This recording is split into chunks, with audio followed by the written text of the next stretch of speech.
capai mimpi. Ayo bangkit Garuda, terus terbang.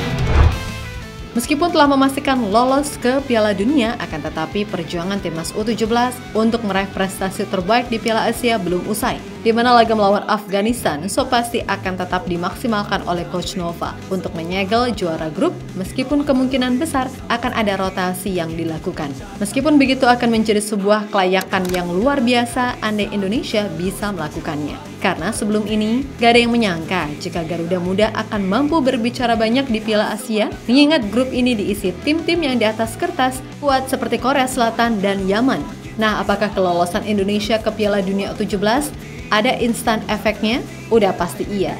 Selain sorotan serta peluang bagi pemain untuk dilirik scouting luar negeri, adapun minat pemain-pemain keturunan pastinya juga meningkat. Di mana Indonesia kini bisa dianggap sebagai negara yang menjanjikan serta nggak bisa lagi dianggap sebelah mata hanya karena ukuran ranking. Dan kali ini ada satu nama baru pemain keturunan yang kabarnya siap menjadi bagian dari Indonesia. Dia adalah Miles Matthijs de Vries, wonderkid FC Utrecht yang baru berusia 14 tahun. Tentu saja Miles adalah bakat muda dengan prospek jangka panjang yang menjanjikan.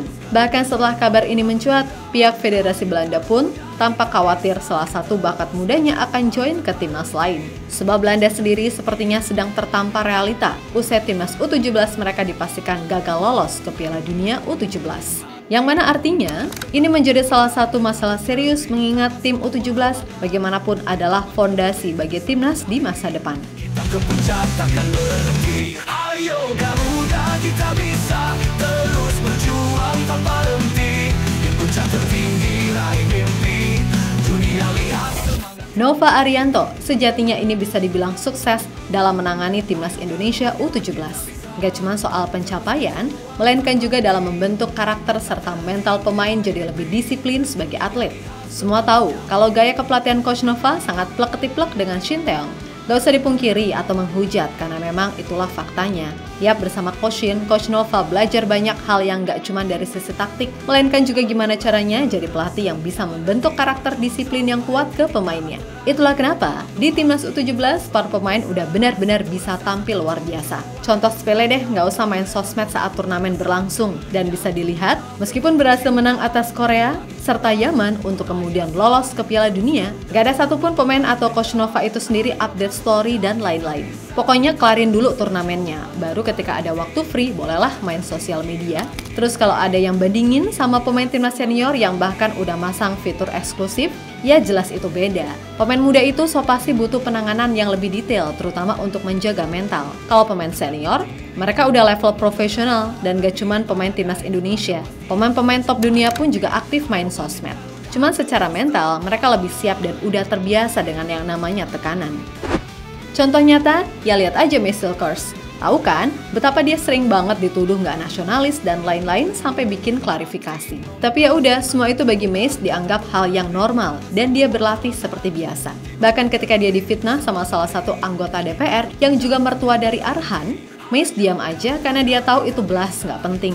Padahal kalau pihak Mace dan Twente mau bawa ke jalur hukum bisa-bisa aja. Toh kembali lagi, ya kali pemain yang udah berpengalaman mentas di level Eropa ngurusin hal beginian, kan gitu. Intinya pemain-pemain U17 yang sekarang beneran dijaga betul sama Coach Nova agar mereka nggak terjebak sama penyakit umum pemain Indonesia yaitu star syndrome.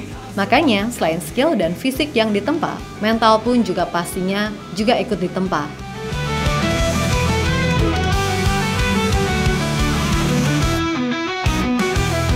Dalam gelap terang setia menanti, berjuang sampai titik kalah terakhir. Dalam doa kita selalu berserah, satu rasa satu tujuan. Sayapmu lebar bodohku angkasa, menyatu dalam kekuatan cinta.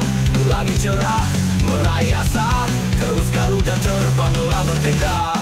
Ayo Garuda, kita bisa terus berjuang tanpa henti. Di puncak tertinggi raih mimpi, dunia lihat semangat kami. Sementara itu melihat kelolosan Indonesia ke Piala Dunia U17, pasti membuat tim Garuda ketiban cukup banyak berkah. Dan dampaknya pun pasti cukup besar khususnya bagi nama Indonesia itu sendiri. Selain sorotan dari media asing yang makin kencang, pemain juga pastinya mendapatkan pantauan dari scouting luar negeri. Ingat, ini Piala Asia bukan AFF. Jadi 100% ada banyak scouting yang memantau bakat-bakat muda dari Asia. Kemudian imbas yang gak kalah penting adalah minat dari pemain keturunan terutama yang muda-muda untuk mantap memilih Indonesia. Dan satu nama terbaru yang kabarnya siap membela Merah Putih adalah Miles Matthijs de Vries, pemain 14 tahun yang kini main di FC Utrecht U15. Dikutip dari OneFootball, Miles adalah pemain yang memiliki garis keturunan Indonesia dari ayahnya, yang mana sang nenek dari pihak ayah adalah 100% orang asli Indonesia yang lahir dan tinggal di Surabaya. Memiliki tinggi 173 cm dan berposisi sebagai sayap kanan dengan kaki dominan sebelah kiri, Miles dinilai punya kemampuan yang dinilai mirip dengan Miliano Jonathans dan akan menjadi sebuah keuntungan besar bagi Coach Nova. Karena sejauh ini di timnas U17 belum ada pemain winger dengan kaki kiri yang punya kemampuan cutting inside yang baik.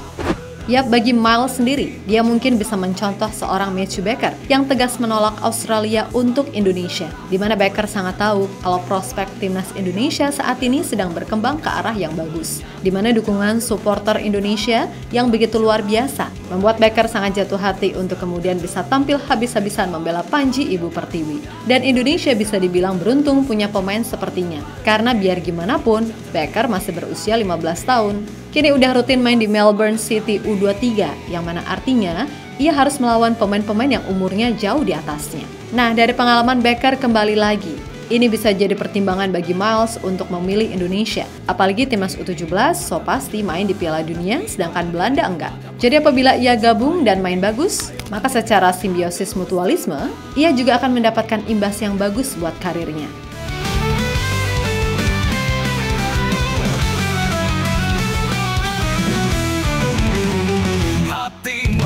Semangat terkobar, takutkan rintangan semua halangan. Di bawah terik sama tari, kita ke puncak takkan berhenti. Ayo Garuda, kita bisa terus berjuang tanpa henti. Di puncak tertinggi raih mimpi. Di sisi lain, perihal kabar ini sendiri pada akhirnya juga ramai di Belanda. Dan publik Belanda pun cukup khawatir karena makin kesini yang diincar oleh PSSI adalah pemain-pemain yang usianya muda. Yap, orang boleh bilang kalau pemain-pemain seperti Tom Haaien, Kelvin Verdonk, Kevin Dix, Sandy Walsh, Shane Patinama, Martin Pas, atau Emil Audero memilih Indonesia karena memang realistisnya itu. Tapi jangan lupa pemain-pemain muda non potensial seperti Marcel Kars, Jesus, Ivar Jenner, ataupun Justin Hubner nyatanya secara sepenuh hati memilih Indonesia. Belum lagi ada kabar soal Miliano Jonathans dan Tristan Guyer. Mereka berdua umurnya juga terbilang masih sangat muda, tapi udah membuka peluang untuk join ke timnas Indonesia. Dan ingat, tadi ada Matthew Baker yang rela menolak panggilan Australia untuk Indonesia. Intinya timnas Indonesia diyakini memang sedang ada di arah yang bagus, yang mana kita nggak bisa memungkiri kalau pengaruh Erick Thohir juga sangat besar, terlepas dari segala pro kontra yang ada.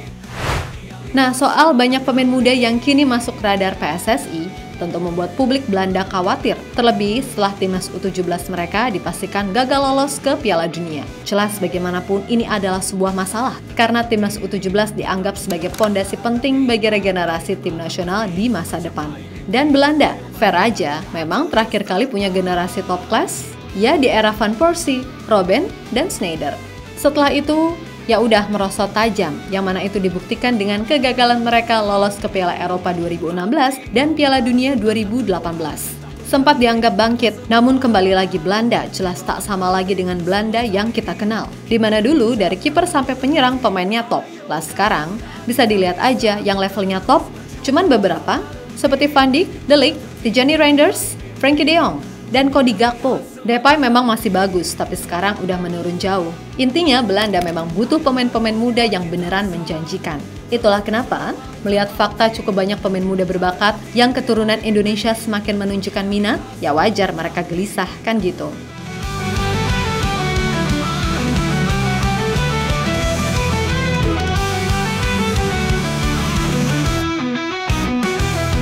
Dalam gelap terang setia menanti, berjuang sampai titik kala terakhir. Dalam doa kita selalu berserah, satu rasa satu tujuan. Sayapmu lebar bodohku angkasa, menyatu dalam kekuatan cinta. Langit cerah meraih asa. Yap, terlepas dari apapun, pada intinya, buat timnas U17, tetap fokus aja dulu sampai turnamen ini selesai. Barulah setelah itu Coach Nova mungkin akan menjajaki soal penambahan pemain. Karena di level Piala Dunia, jelas Indonesia butuh pemain-pemain yang secara level bisa mengangkat minimal kayak Becker, Evandra, ataupun Goli. Ya walaupun tambahan 2 atau 3 diaspora lagi, itu masih oke lah sebagai vitamin sekaligus untuk mempertebal kedalaman skuad yang di sektor-sektor tertentu masih kurang. Yang jelas, Mimin pribadi sangat yakin kalau timnas U17 akan punya masa depan yang oke di bawah didikan Coach Nova. Tinggal nanti tergantung mereka, setelah ini mau nge-push lebih giat lagi atau enggak. Yang penting, segala bekal udah diberikan. Untuk itu, buat semua elemen timnas, tetap semangat dan sukses selalu. Oke, kita Garuda. Ayo Garuda, kita bisa terus berjuang tanpa henti. Di puncak tertinggi raih mimpi, dunia lihat semangat kami.